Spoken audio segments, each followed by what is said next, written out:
première, hein. Je l'ai jamais fait. J'ai toujours voulu le faire, mais... So people will soon see us on YouTube right now. Alors là, c'est marqué setting it.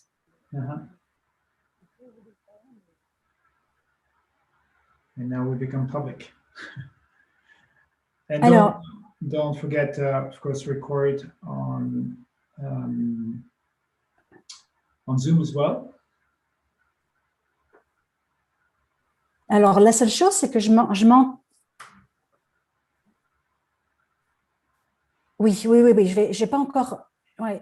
So I haven't yet pressed it, and I'm hearing, there's a delay, and I'm hearing of course, myself. Because you probably turned on the YouTube thing, so you can see it as well, right? So, and if the Zoom has a delay, I mean, the Zoom sending to YouTube makes it a delay, like a 1 second delay, which means you will hear your voice back from the YouTube. So you may want to deactivate or mute your YouTube sound output. Does that make sense?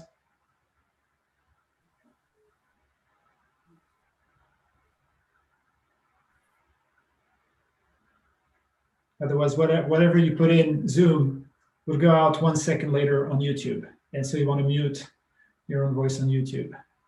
D'accord. Also, it may come back in a loop in the Zoom, you know, so if you still want to keep on the YouTube view, then you want to mute it for you.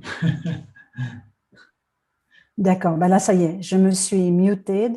I'm muted, and I'm actually on Zoom, so I can, I think I'll just focus on that part. Exactly. And then I'll check some of the answers or questions if we have any. Exactly.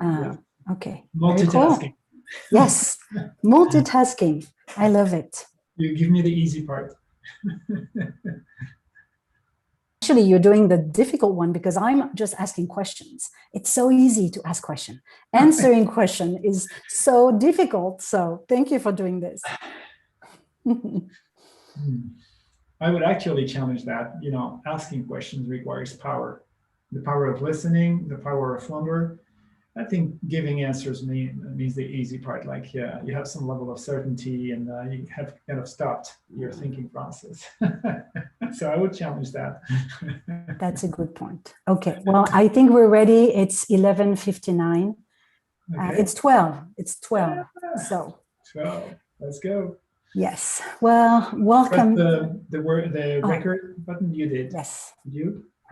That's a good point. Record on this computer. Perfect. Okay, great. Well, welcome to Pass the Mic podcast. This is a production of Econog Studio, and the music is made by Benjamin Schleds. My name is Virginie Glanzer, and I'm your host with a million questions. For those tuning in for the very first time, Pass the Mic podcast is about sharing different perspectives on various topics, not only to help us expand our understanding of the world, but also to explore new ways of looking at it. Welcome, Jean-François, and thank you for being here. Thank you for having me here. Yes. So we're live on YouTube, and since I'll be on my own moderating in a way, I'll try to browse through the question, but if there's any that we can't answer, we'll make sure to cover them one way or another. So thank you for being patient with us. The first time I heard about Holochain, I heard about a mission, which was to give people the freedom to connect. Now, the more I dived into Holochain, the more I realized that in addition to giving people the freedom to connect, Holochain is also giving people the freedom to constrain, which might sound paradoxical. I mean, and it's not. As soon as we live in a community or just with someone else, there are constraints, and you can call them compromises, negotiation, fairness, choices. But having the freedom to choose my own constraint sounds very appealing to me. So today we're going to explore a Holochain vegan economy with you, Jean-François, and you'll help us understand how Holochain can empower a compassionate economy model. Now, of course, we're using the vegan lifestyle as an example of holochain possibilities. And this is going to be a 3-part series. Today, our first discussion we will start by busting the vegan myth, and we'll dive into veganism and hopefully touch on the vision of a holochain vegan economy. Then tomorrow and Friday, we'll have 2 other short discussions, more strategic and technical. But before we start this conversation, let me introduce Jean-François Nobel, our speaker.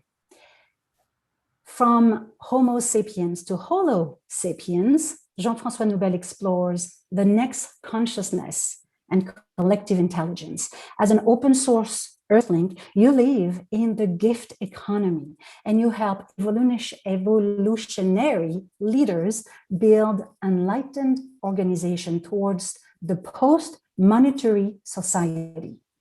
You live in experimental and evolutionary life. Several years ago, you left all your positions and mandates, and you tore up your resume in order to free yourself from any etiquette and social status. With that, you won full creative freedom to live in the present millennium. Your new path allows you to accompany evolutionary leaders and train humanonauts, those for whom the term "go hack yourself" designates a way to exist. For more than 20 years, you have worked in the field of collective intelligence, a modern research discipline that explores how living systems work and the evolution of our species. Today, you are working on the next crypto technologies that will soon enable the rise of super smart distributed organizations. Again, thank you for being here, Jean-François. My pleasure. So let's begin and bust the myth. What is veganism and what are we not seeing? So I guess most people understand veganism as some kind of diet, like people not eating animal products. But you cannot reduce that to food. Actually, veganism means that you want to respect sentient beings, beings who have a sensitivity, a self-awareness, who can, raise and educate their kids, who feel pain and joy and emotions, who have their own intelligence. That means you recognize, you acknowledge them, you see in them something like a person. Not in the Walt Disney kind of thing, not trying to make them human, but seeing the person. For instance, if you have a dog or a cat, you see a person. That means a personality. You see a being who has feelings, emotions, its own or his or her own intelligence, and sensitivity, and maybe ways to address life and the sense of self. All those things.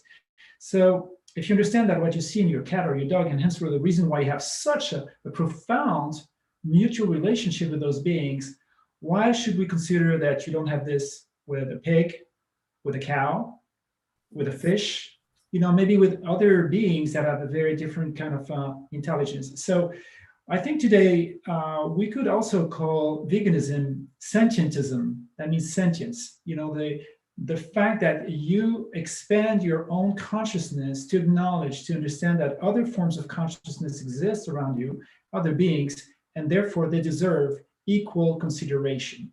So veganism starts with, I would say, a shift in consciousness.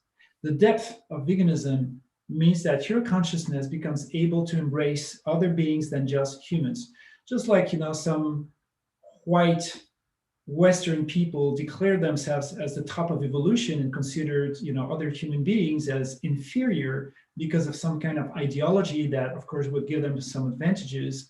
And we can see today the flaws and the horrible things that this ideology, this segregationism has.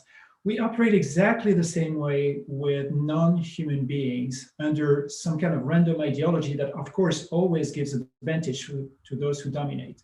So veganism or sentientism means exactly that you escape that kind of ideology. You free yourself from this kind of segregation. Now, many people may not start with this kind of expansion of consciousness or expansion of compassion. Some of them may start with more like rationals, like, hey, eating animals destroy the climate because, intensive animal farming destroys the planet. And we have all the possible evidence that it has become the number one factor of destruction on the planet. And so some people may say, I will become vegan because of this.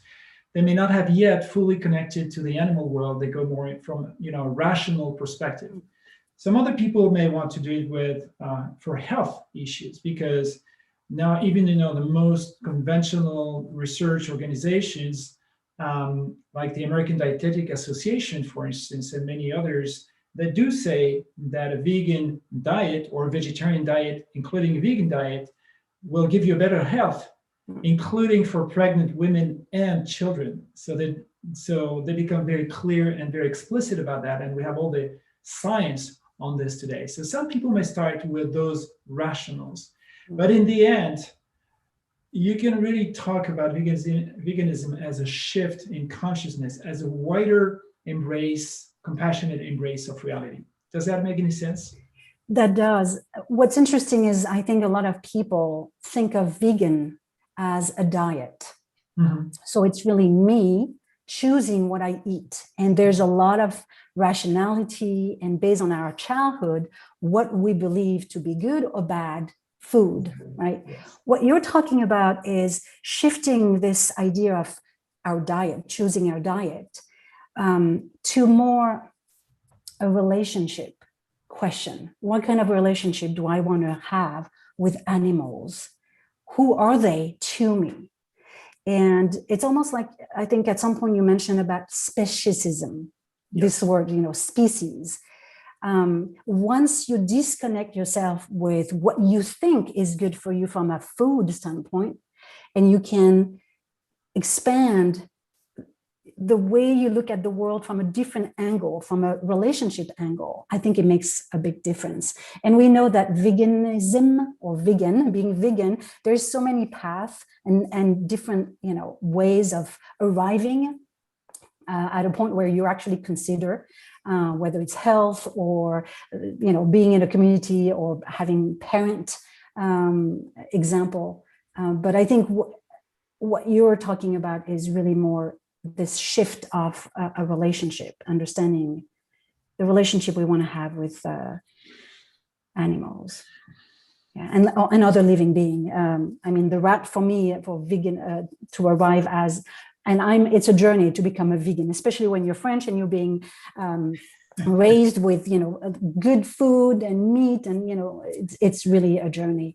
But I've arrived there because I saw a number of documentaries that were just outraging, and I was like, I don't want to be part of that. And it's just hard when you buy meat, even if it says from a happy cow. Is it really? I don't trust brands for that. Even the eggs, So I made my mind, but it's been a journey. You used the word compassion. So what is a compassionate economy for you?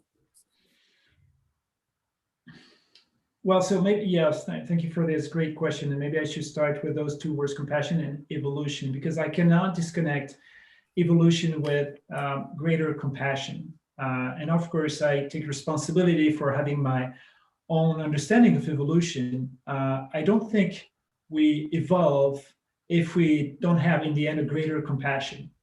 And of course, lots of people talk about evolution, either as, having your latest iPhone in your pocket, or biological evolution and all those things. But if we look at, a wider and deeper spectrum of evolution, then we can see an evolution of consciousness, at least on our planet, and very likely in the universe. Like the universe kind of structures itself and creates, new living structures, more and more sophisticated. And it seems we have a relationship between the level of complexity of beings and the societies that those beings do, whether we talk about a society of cell that makes a body, or a society of beings, like ant colonies or human societies. And when the complexity increases, it seems that consciousness also increases. So we can probably see a link between the evolution of consciousness and the evolution of complexity also in this world, like if it captured some level of consciousness, a new level. Now, from an inner experience, I can see for myself, and I guess for other beings that I see, that we evolve when our compassion expands. So what do we call compassion?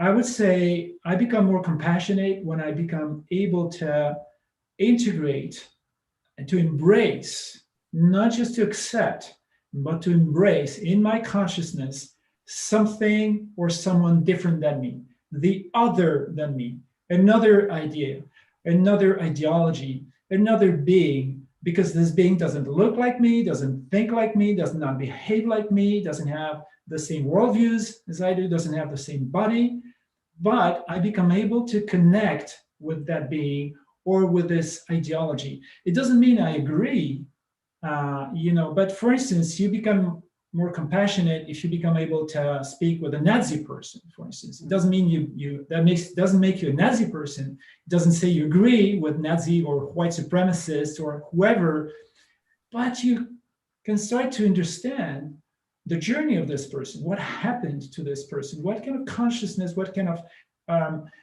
events in this person's life triggered that.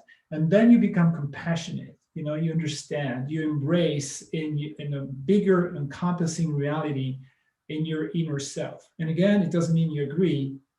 It doesn't mean you don't want to do anything about it. I want to fight, supremacism or domination by every means, but I will do it because I understand it, because I have compassion for it, because I understand the people about that. So to me, we've done a great step as human beings when we started to become more and more universal between human beings, like saying, okay, it doesn't matter your skin color, your social origins, your gender, your sexual preferences, and all those things. I consider something in you, regardless of the external differences we have, and I consider we have something in common more than something different. But if you keep on this journey, then you start doing that with non-human beings as well. You have this capacity to connect. It goes in your guts, in your heart. And then you start to understand, okay, we cannot build a society on this earth just between human beings. We cannot keep on this apartheid, just between human beings, and then with the right to enslave, to rape, to kill, to torture, any other forms of life. That just doesn't work if your consciousness keeps expanding. And that means your compassion. Does that make any sense? Absolutely. Yeah. It's interesting how a lot of people are familiar with empathy, this ability to feel what someone else feels. Right. But compassion is really going into the action. And I've never thought of being able to sit with someone who has an opposite viewpoint or worldview, for that matter, and being able to listen to that person. That is compassion. Yeah. Just to finish on that, I believe or have this experience that compassion starts with myself. That means to embrace all the blind spots I have, and why do I feel upset or angry at someone's opinions or behaviors and all these things? Why do I want to react? Why do I want to tell the person something or even become violent and all those things? So if I don't have compassion for myself, for my own limitations and belief systems and blind spots and all those things, how can I have compassion for others? So I can also observe that my lack of compassion, my own lack of compassion towards others, I just have to look at myself. What do I dislike in myself? So I can't accept it from others or embrace it from others. So it really goes in all directions, in the inner subjective self, as well as the outer objective world.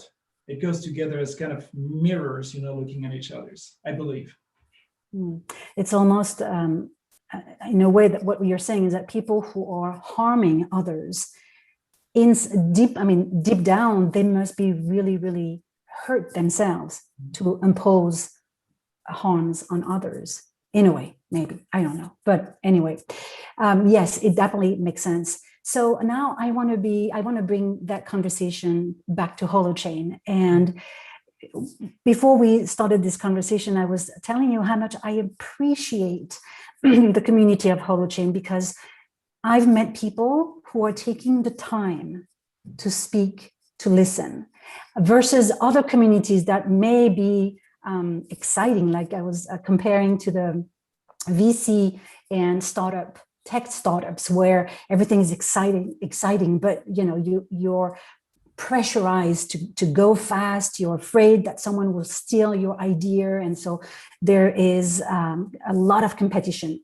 With Holochain, the people that I met really took the time, and that's what we're doing today, is to take the time of bringing forth values and idea in order to engage in a conversation where we bring technology for various reasons. So I want to be like the little prince in the book of Antoine de Saint-Exupéry, and I want to ask you this: paint us a picture, make us imagine, what would a vegan holochain economy look like?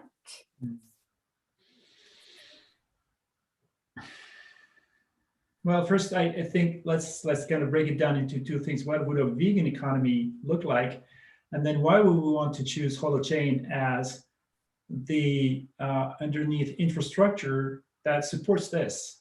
Because once you have, any kind of value system, like, if you decide, let's have, democracies and let's declare equality between people, between human people. Okay, good idea, nice, but yeah, we have to design some level of technology to make it possible, not just writing a constitution. You may want to have political institutions, bricks and mortar things, and ID cards and schools and education system and a tax system and whatever. So you need to build infrastructure to support this ideology, whatever this ideology looks like. It stands true for Nazis as well. Whatever you want to build to embody in the world, we have to build infrastructures behind that. Hence, the very important thing to me in my work, and of course in everyone I work with, we think of design for emergence. What can you design so that it emerges, so that you don't have to control in a top-down way, to enclose people in some kind of behavior? You want to do a very different thing, just like the difference between agriculture and permaculture. In agriculture, you kind of burn down a forest and you will plant, soy or wheat or things like that. So you have a very predictable, enclosed kind of way to look at the world. And you put, that amount of fertilizer, that amount of water, and then you have a very predictable outcome. But if you do permaculture, you think in a very different way. You look at the forces present in the world, like plants want to grow. Plants like to make alliances between, or plants or animals like to play together and collaborate in some way. How can we use the existing forces in the world so that it benefits to everyone? Something grows out of its own strength, out of its own nature. So back to veganism. First, I don't think veganism or a compassionate society and economy will happen because we write policies and new laws and all these things, kind of, United Nations way. It just doesn't work. So the question we want to ask ourselves: how can we support the emergence of a culture? How can we make it more attractive to you, to me, to anyone, to go in a vegan economy or a compassionate economy because you want it, because you have an advantage going there? And maybe in the end, you will integrate that deeply. But first, you feel attracted by this. It looks so attractive. And you see more and more people around you wanting to go there. You have more and more conversations around those things. So you don't have someone telling you, what you should do right and what you should do wrong. This thing doesn't work this way. So a vegan economy means that what people create as forms of wealth, goods and services and relationships and experience, it operates with more compassion towards themselves and towards all forms of all forms of life, all kinds of beings. We do not want to go into something with a line, vegan and non-vegan. It doesn't work. Just like, human rights. You cannot have, human rights on one side and not human rights on the other side. You want to think tropism or a magnet, like you tend to that. You want to go as close as possible as a compassionate life. And sometimes you fail, and sometimes you don't know because, we live in a complex web of interactions. But at least you do your best and you get incentivized to do your best. Today, in the current economy, you don't get incentivized to do your best. You get incentivized to do negative externalities, like, to lower your costs in the scarce currency. That means someone else will pay for the dirty water. Someone else will pay for the low wages that you want to pay to people. Someone else will pay for the poor education that you don't want to pay for. Someone else will pay for whatever you put in the air or the suffering you create around you. That means, negative externalities. You get incentivized all the time for those things. If we think of a compassionate/vegan economy, that means you want to ask yourself this question: how can we incentivize you, me, everyone to do something good for others? How can you get incentivized for not extracting things or not enslaving other beings? Today, we get incentivized for enslaving other beings all the time, okay? So a vegan economy means that, the everyday thing that, okay, yes, I do buy products that do not kill animal, enslave them, do some medical tests on them. That means the easy part on that. It also means that I don't buy or participate in any kind of services that also will enslave, kill, torture other forms of life around you, as much as you can, of course. But it doesn't stop here.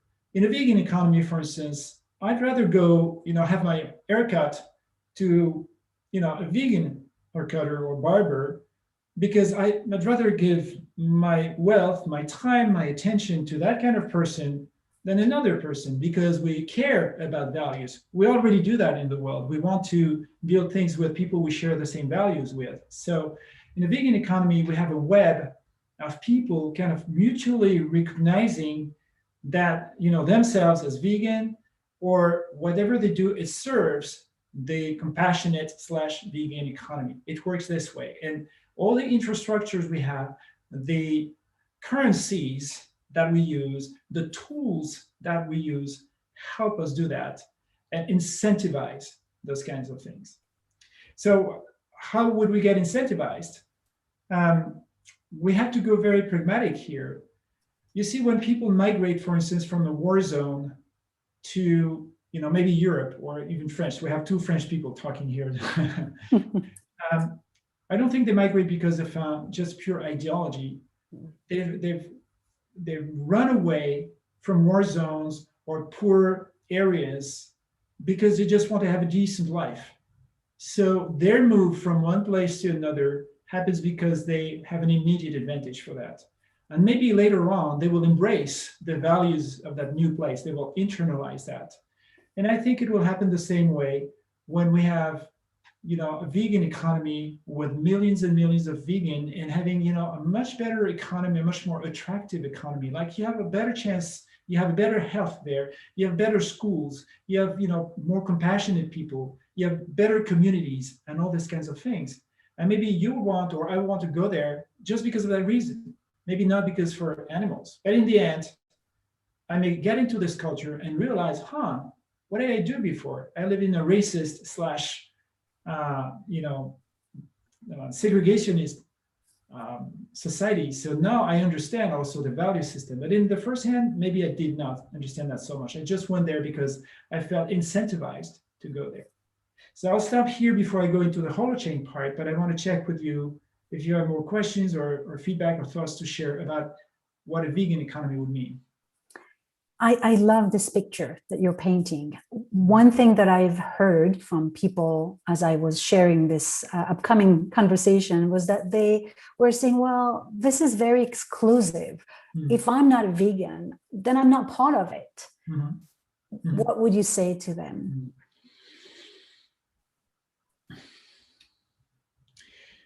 Well, I would say yes and no.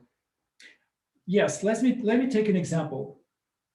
If you see yourself as a racist person, you don't have, or as a white supremacist, you may have your place to live in the US because that it allows it, but you don't have any place for you to manifest that in Europe, for instance. So Europe has made the choice that if you operate as a racist person, that means you have to go out, or you have to change, or get out of here. You cannot play with us. We disagree, so we remain exclusive because we embrace, human rights as much as they can. Of course, we still have so much to do on this, but at least on the paper, if you disagree with human rights, yes, get out of here. Don't stay here. Make war somewhere else. Okay, do your mess, but not in our territory. So what most non-vegan people don't understand, you just think, okay, we should have the choice. But what if we say the same thing for human rights? Like, yeah, let's live together. Those who want to respect human rights, and those who don't.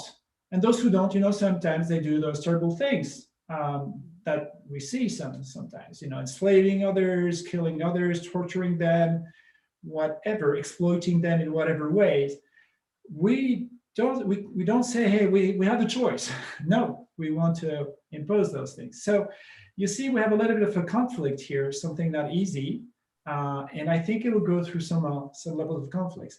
Now, on the other hand, I say yes, inclusivity, because you can't just work with lines. So like vegan and not vegan, you don't have a border.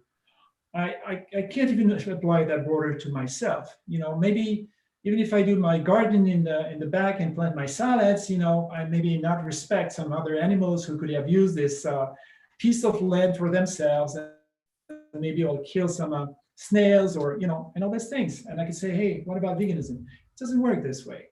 You see, so we still have to explore, people's journey. You said it. You see it as a journey, going towards something. Hence why reputation systems work much better. Like, how, what new steps did you have? You can't ask people to just operate on or thing. It just doesn't work. So as reputation mechanism, peer-to-peer reputation mechanism will certainly work much better and operate as the catalyst for building those more compassionate societies.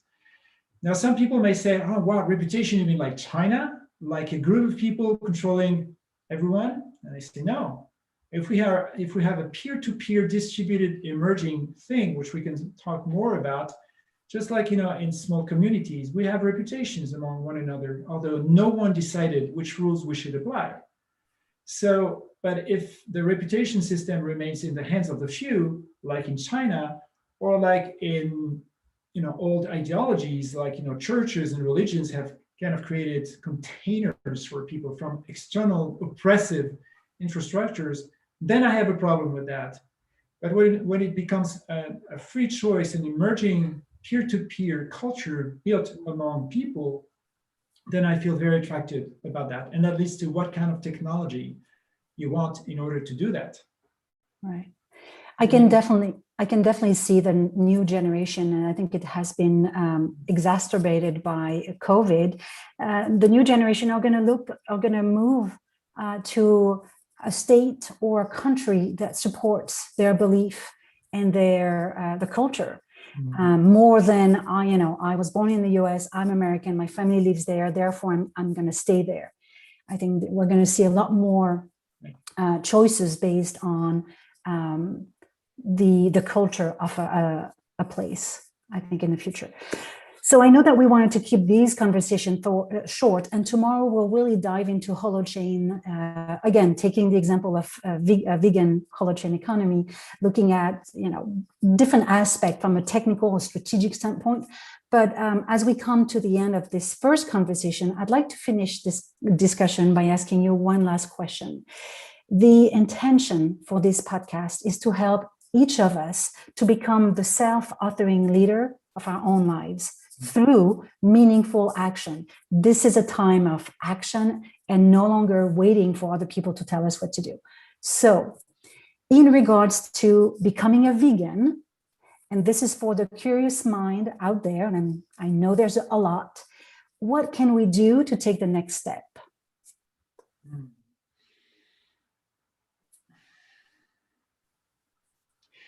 What I observe, when people start to just investigate thoroughly this question, like investigate climate change and the impact of animal agriculture and climate change, investigate the health, investigate the rationals, that will lead you to having a plant-based diet as a first step. And now if you start also to investigate your own cognitive dissonances, then that will take you to the next step. For instance, if I ask people who eat meat eaters, if I ask them, well, you have a pig or a cow or a rabbit in the room, do you want to put your teeth on that being? Or do you want to even kick this being? Or do you want to stab this being? And people say, no, of course I don't want to do that. Of course they don't.